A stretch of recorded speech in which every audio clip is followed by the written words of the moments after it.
masalah yang sering dan sekarang lagi gencar ditanyakan oleh warga masyarakat. Kasus Tom Lembong ya, yang menimbulkan banyak pertanyaan di tengah masyarakat. Bahwa dia bukan hanya satu orang Menteri Perdagangan, ada banyak Menteri Perdagangan yang juga melakukan impor. Kami merasakan, mendengarkan percakapan di publik.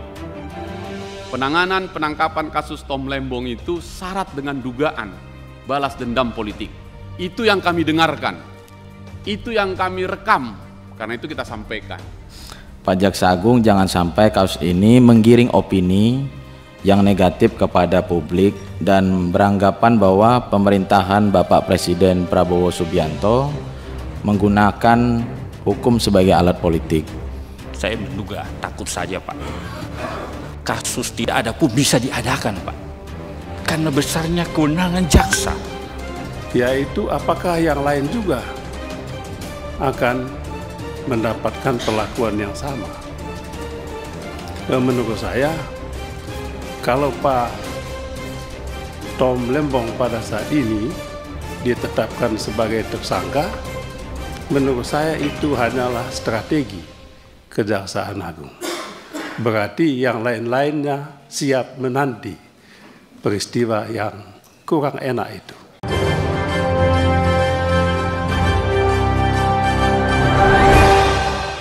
Assalamualaikum warahmatullahi wabarakatuh. Seluruh fraksi di Komisi 3 DPR RI kompak mengkritisi Kejaksaan Agung dalam memproses kasus dugaan korupsi impor gula yang menjerat Tom Lembong. Jadi ada anggota Komisi 3 DPR RI Muhammad Rahul mewakili dari fraksi Gerindra juga ikut buka suara tentang kasus Tom Lembong ini. Dinilai kasus Tom Lembong ini ditangani secara tidak profesional dan terkesan buru-buru. Dan juga ada fraksi dari PKS yaitu M. Nasir Jamil mengatakan bahwa terdapat doktrin asas pembuktian terhadap kasus Tom Lembong ini, yaitu memaparkan terkait bukti kasus dugaan korupsi itu masih lemah sekali. Dan juga ada Hinca Panjaitan mewakili fraksi Partai Demokrat mengatakan bahwa banyak masyarakat ya menganggap kasus Tom Lembong ini adalah syarat dengan nuansa politik. Dia meminta Kejagung untuk profesional dalam mengusut kasus ini. Sementara itu juga ada fraksi dari Partai Nasdem yang bernama Rudianto Lalu mengingatkan Kejaksaan Agung seharusnya Kejaksaan Agung menjunjung tinggi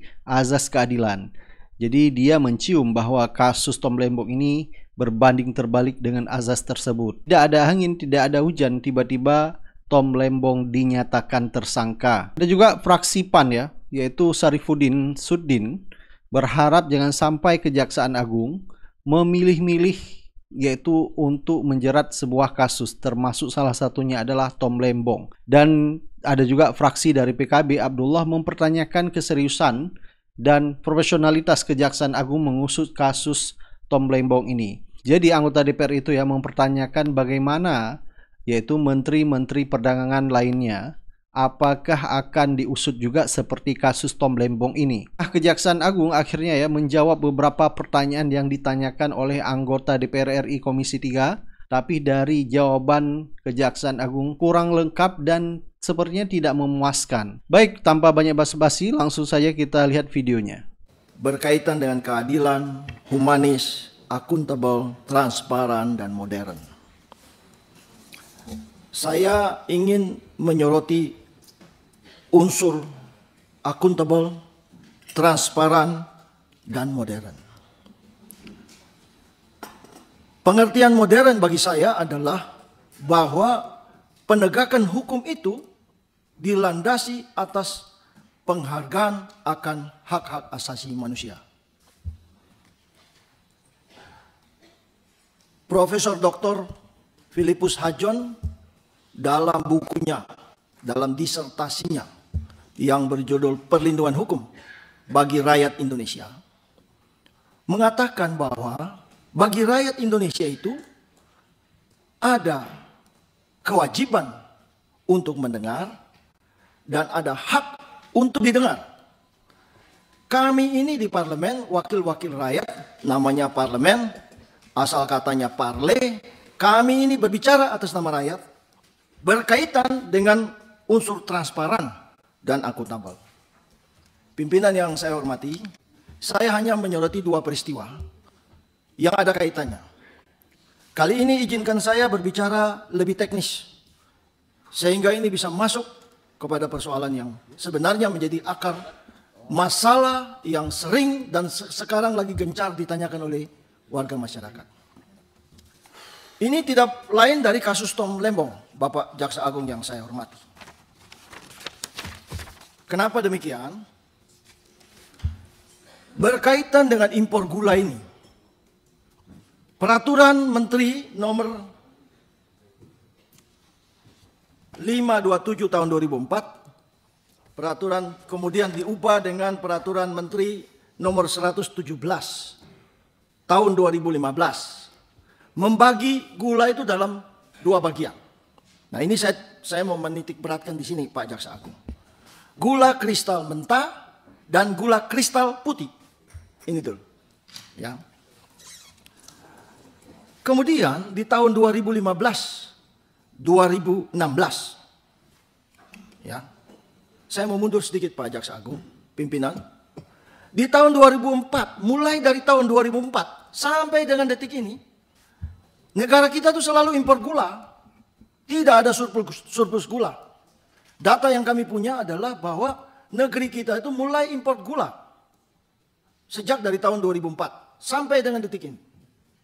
Baik itu gula kristal mentah dan gula kristal putih. Nah, di tahun 2015, 2016, kita itu mengimpor 5 juta ton gula kristal mentah. Nah, kemudian Pak Tom Lembong ini memberikan persetujuan impor 105 ton. Itu kurang lebih tidak lebih dari 10%. Di depan sudah kami sebutkan bahwa Pak Jaksa Agung menitik beratkan kepada akuntabel dan transparan dalam rangka penegakan hukum. Masyarakat itu bertanya-tanya mengenai kasus yang terkait dengan saudara Tom Lembong ini. Tadi sudah disinggung oleh rekan kami dari Partai Gerindra bahwa jangan sampai masyarakat itu bertanya-tanya bahwa rejim ini membalas dendam. Kami dari Partai Golkar tidak ada kaitan dengan saudara Tom Lembong. Tapi kami mempunyai kepentingan, Partai Golkar mempunyai kepentingan agar pemerintahan Pak Prabowo dan Gibran ini dapat berjalan dengan aman, tertib, stabil, dan mengutamakan penegakan hukum yang berkeadilan, modern, seperti yang sudah Pak Jaksa Agung sampaikan. Tadi di depan saya sebutkan, Pak Jaksa Agung yang saya hormati, Peraturan Menteri baik 257 tahun 2004, Peraturan Menteri 117 tahun 2015, terkait dengan gula kristal mentah, itu tidak perlu izin. Kecuali gula kristal putih, itu harus yang boleh mengimpor adalah badan usaha milik negara. Nah, kami di sini ingin mendapatkan suatu pencerahan. Mungkin saja kami salah. Tetapi kalau ini benar, tentu harus ada perbaikannya. Kami terus terang melihat bahwa di dalam rangka untuk memenuhi kebutuhan kekurangan gula, data yang saya punya adalah impor 105 ton itu pada saat menjelang Lebaran. Pak, ini kan kita bicara bukan saja mengenai perdagangan. Kita bicara mengenai politik ekonomi yang jauh lebih luas, yang bisa saja menciptakan kestabilan, ketidakpercayaan masyarakat. Bahkan bisa saja kalau ini tidak transparan dan akuntabel, Pak Jaksa Agung yang saya muliakan, saya ini agak berpikir agak sedikit ya kurang, ya mungkin saya salah Pak Jaksa Agung. Tapi seandainya kalau para importer itu kemudian semua mogok, tidak lagi mengimpor gula, Saya rasa industri dalam negeri akan terganggu, industri makanan, industri di restoran, pelayanan hotel, semua terganggu. Penegakan hukum itu harus dilihat dalam wilayah yang jauh lebih luas. Nah, kami kemudian di dalam hal seperti ini, Pak Jaksa Agung, pimpinan yang kami hormati, yang kami sayangi, kami mengusulkan ini dalam rangka supaya membantu juga pihak kejaksaan. Kami minta untuk membentuk panja untuk mendalami kasus ini. Sebab rekan kami yang dari PKB ini kan sudah bilang, bukan saja impor gula, impor beras, impor daging, bawang putih, segala macam ini. Sekarang pertanyaan saya adalah begini, apakah kita ini mau menjadi negara hukum yang modern? Atau kita mulai kembali seperti ini? Ya kan? Pertanyaan kasus timah misalnya, hukumannya cuma 2 tahun, 3 tahun, 4 tahun, berapa tahun lagi juga kita tahu. 300 triliun atau berapa, kami tidak mengikuti, mohon maaf. Nah ini kemudian, tadi saya di depan saya mengatakan ada 2 peristiwa Jaksa Agung yang saya hormati dan saya sayang. Kemudian timbul lagi itu kasus jam tangan itu Jaksa Agung. Saya minta untuk ini diselidiki karena di medsos-medsos itu sudah keluar rumah yang bersangkutan itu. Ada di mana itu? Di Hang Lekir atau di mana? Ya tadi rekan kami di belakang Pak Rudianto Lalo itu, kalau saya biasa panggil dia rudal Pak. Memang dia suka merudal orang itu Pak. Sudah sebutkan bahwa kalau kita menyapu ruangan ini dengan sapu kotor, bagaimana bisa kita membersihkan ini? Kami kasihan kepada Pak Jaksa Agung. Oleh karena itu kami mohon Pak untuk menindak. Tadi rekan kami dari PKB menanyakan mengenai Papua. Saya ini mewakili masyarakat Papua Tengah Pak. Ya kami mengusulkan agar jaksa-jaksa yang baik, ya teristimewa putra-putra daerah, mohon dipromosikan Pak. Kesimpulannya saya minta kepada pimpinan yang saya hormati, agar kalau memang kasus ini tidak cukup kuat buktinya, ya coba diselesaikan dengan baik. Dengan sama sekali tidak ingin mencampuri tugas pokok kejaksaan, tugas dan kewenangan kejaksaan. Agar kita semua dapat menjelaskan kepada masyarakat apa yang terjadi di belakang ini. Yang kedua, di Indonesia ini Pak, luar biasa kita ini. Negara satu-satunya yang punya 3 institusi penegakan hukum pemberantasan korupsi. Saya yakin tidak ada di negara lain Pak. Dan mungkin juga Indonesia akan tercatat bahwa pejabatnya paling banyak keluar masuk penjara Pak. Bisa dicek Pak. Pertanyaan saya, sampai kapan pendekatan-pendekatan represif ini akan dilakukan?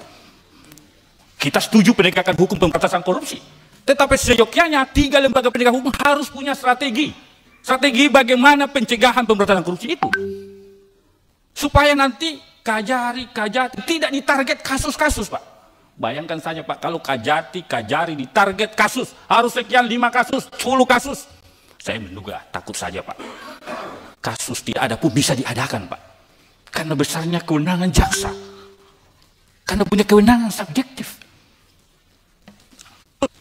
Pak Jaksa Agung yang saya hormati, saya terkesan leadership Pak Jaksa Agung untuk perkara yang menyita perhatian publik. Kemarin kita mendengar jaksa di Konawe berani menuntut bebas. Itu ini. Sejatinya Pak, kasus-kasus yang tidak layak disidangkan jaksa tuntut bebas saja Pak. Bagaimana mungkin guru bisa dipidana Pak? Ngapain negara terlibat? Pasti guru ketika ada kontak fisik dengan muridnya, tidak ada pasti mensreanya niatnya untuk memukul. Dan lagi-lagi kejaksaan hadir di situ. Saya harus mengakui dan mengatakan kader Pak Jaksa Agung luar biasa Pak, kalau seperti itu. Ini kasus-kasus yang menyita perhatian publik Pak Jaksa Agung.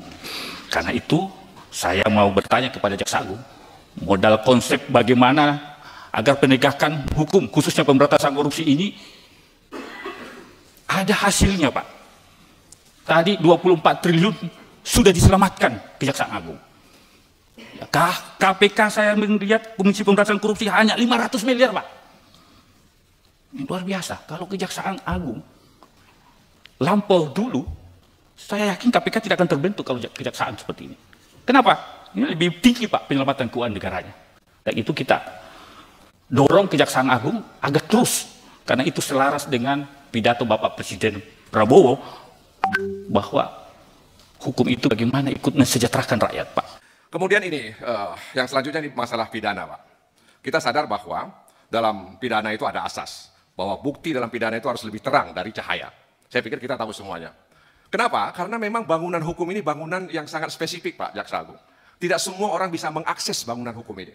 Hanya orang-orang tertentu yang bisa mengakses. Oleh karena itu, penegakan hukum yang berkeadilan, humanis, akuntabel, transparan, dan modern, itu menjadi semacam harapan bagi masyarakat bahwa bangunan yang spesifik ini memang ingin dihadirkan untuk penegakan hukum yang berkeadilan.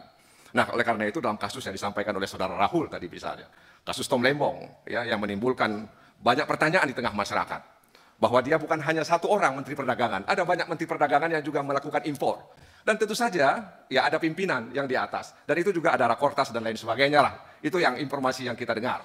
Nah, kenapa? Lalu kemudian dipanggil, lalu dijadikan tersangka, ditahan, dan itu menimbulkan spekulasi publik. Dan itu kemudian ya dikhawatirkan mencederai ya citra ya Presiden Prabowo Subianto yang ingin menegakkan hukum seadil-adilnya. Jadi ini harapan kami mudah-mudahan ini bisa dijawab dengan baik di sini, meskipun tidak mempengaruhi ya proses hukum yang sedang dijalankan oleh Kejaksaan Agung. Bagi pemilik tunggal perkara dan penuntut mewakili negara tunggal untuk ini. Ini penting sekali untuk kita sampaikan agar kita mulai rapat kerja ini. Yang kedua, saya setuju dengan teman-teman tadi, pimpinan. Ini kan lanjutan rapat juga yang tanggal 4 September yang lalu. Dan waktu itu banyak pertanyaan yang harus dijawab secara tertulis. Sampai hari ini tidak ada yang dijawab itu, Pak Jaksa Agung, Pak Wakil Jaksa Agung. Ya, tidak ada yang dijawab, pertanyaan saya itu tidak ada yang dijawab, dan saya tunggu penjelasannya dari tadi juga tidak ada. Nah, oleh karena itu, saya ingin sekali Kejaksaan Agung juga tampil dengan bagus tadi sudah, terbuka, oke itu. Dan di publik juga kan menarik itu tadi yang disampaikan teman-teman. Saya menganggap Kejaksaan Agung 5 tahun terakhir kemarin, itu keren lah, menggelegar di awal, tapi melempem makin habis, hilang tak berjejak. Contoh, kasus Jiwasraya misalnya, begitu heboh se-Indonesia. Selesai. Dan nggak ada ujungnya juga. Nah, karena itu pimpinan, rapat kita kemarin membentuk panja penegakan hukum, ini penting dihidupkan, dan kita langsung jalankan untuk memanggil Jaksa Agung bidang pidana khusus, pidana umum, dan yang lain, untuk mempertanggungjawabkan seluruh kasus-kasus yang sudah diselesaikan dan sudah inkrah. Kemana ujungnya ini? Contoh misalnya ya, ketika heboh Duta Palma, itu kita, sita, perkebunannya luas sekali. Bagaimana jaganya itu? Bagaimana itu? Dan seterusnya, banyak sekali. Karena itu Badan Pengelola Aset kita penting nanti untuk menjadi melengkapi itu. Nah, berkenaan dengan kekuasaan teman-teman penyidik ini, tentu kan perlu kontrol. Saya baca tadi di bidang intelijen, dan saya baru dengar ini, mudah-mudahan ini bisa dijelaskan, yang namanya bidang SDO, Sumber Daya Organisasi, dan SIRI, Satuan Tugas Intelijen Reformasi Inovasi Kejaksaan di bawah Jam Intel. Saya coba cari-cari tahu, katanya SDO-nya ini propamnya Kejaksaan Agung yang menangkapi para penyidik-penyidik yang salah, gitu kan? Pertanyaan saya, sudah berapa banyak jaksa-jaksa nakal yang ditangkap oleh SDO ini dalam rangka menjalankan tugasnya menyidik? Penting kita dengarkan ini supaya clear ini apa yang terjadi. Nanti saya akan jelaskan mengapa ini menjadi sangat penting. Mohon dijelaskan dulu nanti. SDO ini baru dengar kita. Yang pertama, Pak Jaksa Agung, saya ingin menyampaikan penetapan tersangka kasus dugaan korupsi impor gula mantan Menteri Perdagangan Thomas Trikasih Lembong atau dikenal dengan Tom Lembong. Menurut saya itu terlalu terkesan terburu-buru, Pak Jaksa Agung. Dalam antrian proses hukum publik harus dijelaskan dengan detail konstruksi hukum kasus dugaan tindak pidana korupsi tersebut. Pak Jaksa Agung, jangan sampai kasus ini menggiring opini yang negatif kepada publik dan beranggapan bahwa pemerintahan Bapak Presiden Prabowo Subianto menggunakan hukum sebagai alat politik. Pengusutan kasus tipikor Tom Lembong ini harus jelas, pelaksanaan tugas penegakan hukum harus selaras dengan cita politik hukum pemerintahan. Indonesia memerlukan persatuan nasional yang kuat dengan tetap menjunjung tinggi tegaknya hukum. Kalau membawanya. Yang kedua, saya ingin menanggapi kasus yang dengan spesifik disebutkan di sini. Apa yang sebetulnya saya butuhkan dan saya yakin ini juga dibutuhkan oleh publik, adalah penjelasan yang lebih komprehensif mengenai kasus-kasus yang ditangani oleh Kejaksaan Agung selama ini, baik kasus pada tingkat penyidikan maupun pada tingkat penuntutan. Mohon maaf sekali, kita periode yang lalu memang tidak punya cukup waktu untuk bisa berinteraksi, bisa melakukan tanya jawab, dan lebih dari itu kita memohon dan meminta pertanggungjawaban. Saya rasa pertanggungjawaban itu penting, pertanggungjawaban atas apa yang dilakukan, apalagi ini menyangkut hak asasi manusia, menyangkut tindak pidana korupsi dengan tingkat kerugian negara triliunan rupiah. Saya mulai misalnya dengan kasus tindak pidana tata niaga komoditas timah, PT Timah. Disampaikan tadi bahwa kasus ini sudah sampai pada tingkat penuntutan, tapi juga penyidikan. Jadi ada yang pada tingkat penyidikan, ada yang pada tingkat penuntutan. Kasus timah ini. Ada dua fenomena yang muncul ketika Jaksa Agung menangani kasus timah. Dan kami mohon penjelasan. Yang pertama adalah, kalau bisa kami dijelaskan apa ceritanya kantor Kejaksaan Agung itu dikepung oleh pasukan coklat atau Brimob, pasukan Brimob. Sampai saat ini belum ada penjelasan. Hanya muncul berita di publik, kemudian bersalaman lalu selesai. Tapi apa peristiwa yang sesungguhnya? Publik ingin mendapatkan penjelasan yang sejelas-jelasnya. Saya yakin Pak Jaksa Agung tidak punya keengganan untuk menjelaskan ini. Kalau pada periode yang lalu enggan menjelaskan itu masuk akal. Tapi di era baru ini, saya yakin keengganan itu tidak ada lagi. Oleh sebab itu, inilah momentum yang pas bagi Jaksa Agung untuk menjelaskan ini selengkap-lengkapnya. Yang kedua yang berkaitan dengan kasus timah, yang pernah saya dalam rapat periode yang lalu di tempat ini, ada nama yang disebut-sebut sebagai tokoh utama dalam kasus timah ini. Tetapi tidak ada ujungnya. Tiba-tiba sudah sampai di tingkat penuntutan. Bahkan sudah sampai di persidangan. Nah, saya tadi membaca laporan Pak Jaksa Agung, masih ada pada tahap penyidikan. Saya menduga yang saya sebut-sebut tadi akan berada pada tahapan ini. Ini dugaan saya juga tidak tahu. Kami menunggu, kami memantau, dan kami selalu mendoakan Pak Jaksa Agung supaya tetap sehat, kuat, dan punya keberanian. Keberanian itu yang penting Pak Jaksa Agung. Dan Bapak punya keberanian itu. Yang kedua, begitu Pak Jaksa Agung, Kejaksaan Agung, maksud saya, menetapkan salah satu menteri, ex-menteri di Kementerian Perdagangan 2015-2022, saya menyatakan salut. Dan kami mendukung penuh itu. Silakan lakukan. Tetapi ada pertanyaan publik,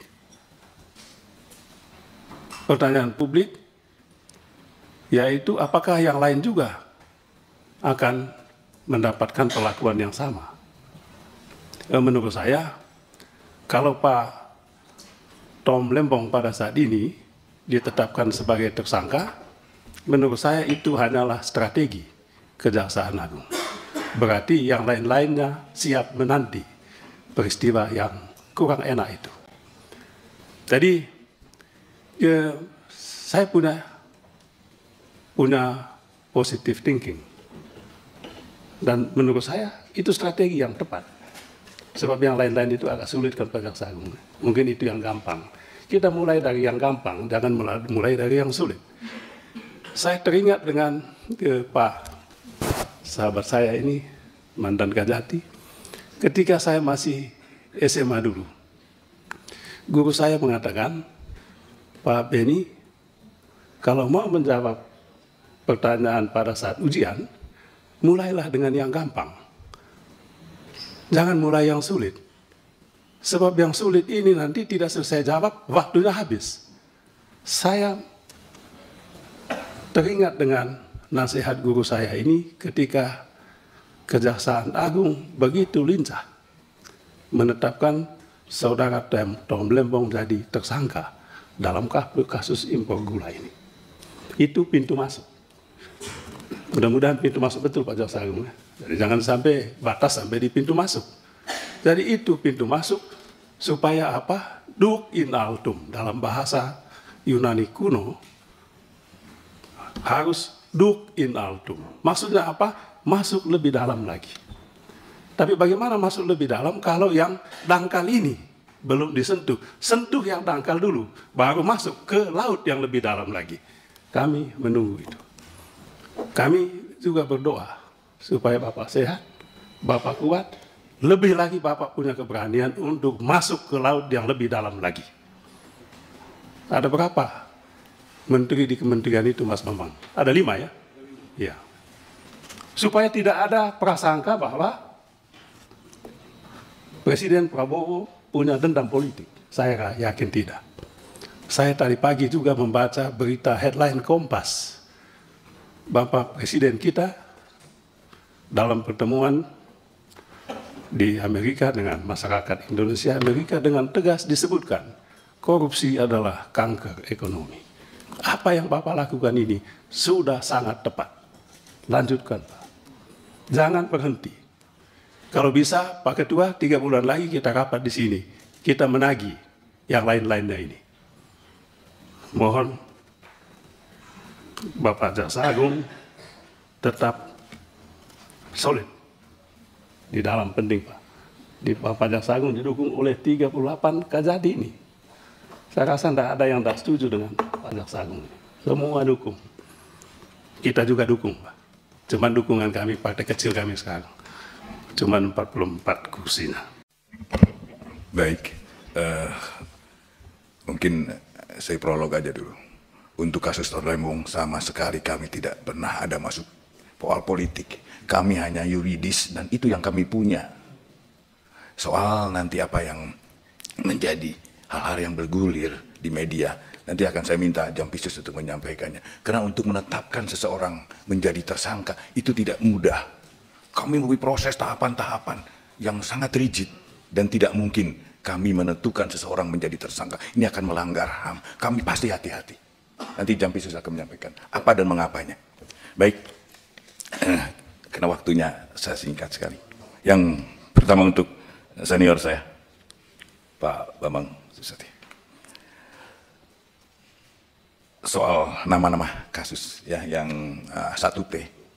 Saya nanti juga saya minta Jampitsus mungkin untuk menyampaikannya. Karena ini sangat teknis, kami tidak bisa terbuka begitu. Karena ini akan menjadi perkembangan dalam penanganan perkaranya. Gitu. Kemudian bisa interupsi Pak. Iya, kaitan ini ya Pak Beni. Jaksa Agung kalau bisa mungkin nama-nama jangan dibuka. Kalau bisa ada rapat khusus tertutup untuk itu. Begini, izin jangan Bapak. dibuka di sini. Ya, nanti gini Pak Beni. Nanti kan tadi kita sudah bicara bahwa nanti akan ada rapat-rapat lanjutan yang mungkin nanti kan ada yang dalam proses penyidikan dan lain-lain mungkin dibuka. Nanti kita bicara tertutup. Izin, tetapi kami mohon izin Pak Beni, kami sudah koordinasi dengan Hakim Agung Pengawas. Dan Hakim Agung Pengawas sudah diberikan jalur untuk masuk memeriksa. Jadi itu kami skip di situ gitu Pak. Kemudian untuk judi online kami memang belum nyampe ke kami karena kami di era penuntutan masih penyidikan ada di Mabes Polri. Kemudian akan ada pegawai yang ikut ya, jujur aja ada pegawai yang ikut dan hanya iseng-iseng aja di bawah 5 ribuan begitu Pak. Dan kami sudah menyerahkan nama-nama itu ke bidang pengawasan untuk ditindaklanjuti. Kemudian untuk ini Pak HH Junior, maaf, gini Pak, kami untuk netralitas, bagi kami ada harga mati. Siapapun jaksa yang tidak netral, pegawai kejaksaan tidak netral, kami akan tindak. Jadi netralitas adalah harga mati yang harus dilakukan oleh seorang jaksa. Kemudian untuk Pak Rohul, nanti saya akan minta Kajati Riau untuk menindaklanjuti. Pak Hinca, tapi sebenarnya tadi yang sangat ini katanya jawaban kami belum, padahal kami sudah memberikan jawaban atas hasil RDP yang lalu, gitu Pak. Kemudian Pak Rudianto Lalo.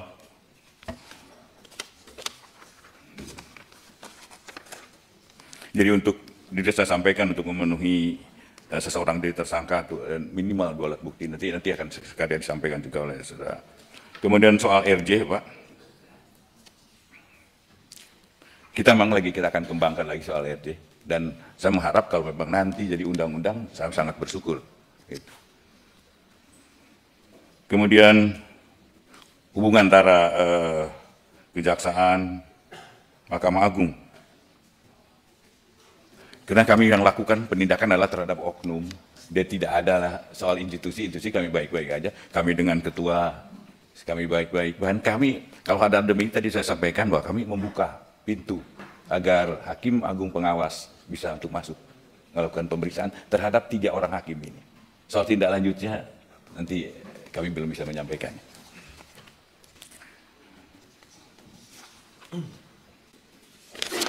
Kemudian untuk Pak Suding, mungkin singkat aja mohon izin.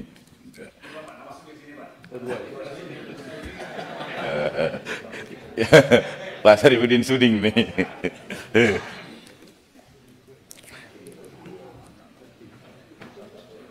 Jadi pada dasarnya kami komitmen tetap menjaga objektivitas. Kemudian parameter indikator keberhasilan dalam pelaksanaan program prioritas ini tergambar dalam indikator kerja utama yang menjadi dasar aturan bagi indikator kerja individu. Kemudian kasus DNA, Pro dan lain-lain nanti Pak Jampidum yang akan menyampaikannya. Dari kasus OTT PN Surabaya masih proses pada tahap penyidikan Bapak, jadi mungkin nanti juga sekalian Jampisus akan menyampaikannya.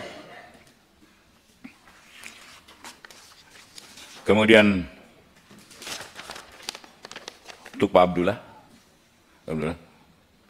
kami tidak tebang pilih dalam penanganan suatu perkara. Kalau memang sudah cukup bukti, ya kami pun dengan diam. Dan kasus apapun, kalau ada masukan-masukan pada kami, informasi pada kami yang kami bisa tindak lanjuti, akan kami tindak lanjuti. Jadi, insya Allah kami akan tetap objektif.